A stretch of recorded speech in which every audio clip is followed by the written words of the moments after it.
यह एक कहानी है आरोही और एक गुड़िया की, जो एक छोटी लड़की के ऊपर लिखी हुई है। एक दिन की बात है, आरोही सुबह पार्क में टहलते हुए जा रही थी। तभी उसे एक रोती हुई बच्ची मिली।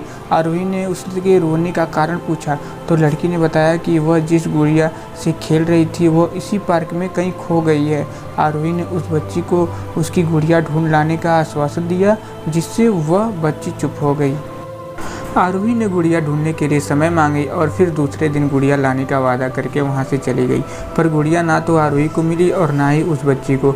आरोही ने गुड़िया की तरफ से एक काल्पनिक पत्र उस बच्ची को लिखी और जब वह बच्ची पार्क में गुड़िया पाने की आशा में आई तो आरोही ने वह पत्र उस बच्ची को पढ़कर सुनाया। पत्र इस प्रकार था, कृपया रोना मत, मैं समय समय पर उस गुड़िया के बारे में तुम्हें लिखती रहूँगी, बस तुम रोना मत।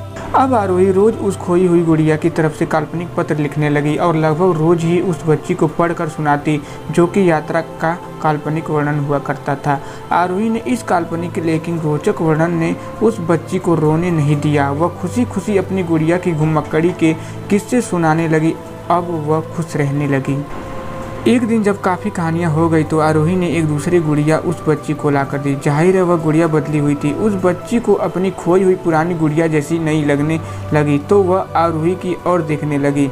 आरोही अनजान बनते हुए गुड़िया में चिपकी एक चिट को निकाल कर पढ़ने लगी। उसमें लिखा हुआ था, यह मैं ही हूँ, तुम्हारी वाली गुड़िया जो पार्क में खो गई थी। दुनिया भर की लंबी यात्रा की वजह से मैं थोड़ी बदल गई हूँ। बच्ची को इस गुड़िया और आरोही पर विश्वास हो गया। वह गुड़िया लेकर घर चली गई। वर्षों बाद जब वह बच्ची बड़ी हो गई तो एक दिन वह अपनी अलमारी में कुछ ढूंढ रही थी तो उसका ध्यान उस गुड़िया पर गया जो आरोही ने उसे दी थी। बचपन की बातें याद करके वह हंसने लगी। उसे सब समझ में आ चुका था कि आरोही ने कैसे उसका मन रखा। उसे उस गुड़िया पर फिर प्यार आने लगा। वह उसे बड़े गौर से देखने लगी। तभी उसकी नज़र गुड़िया की फ्रॉक की आस्तीन में छुपे एक छोटे से पत्र पे गई।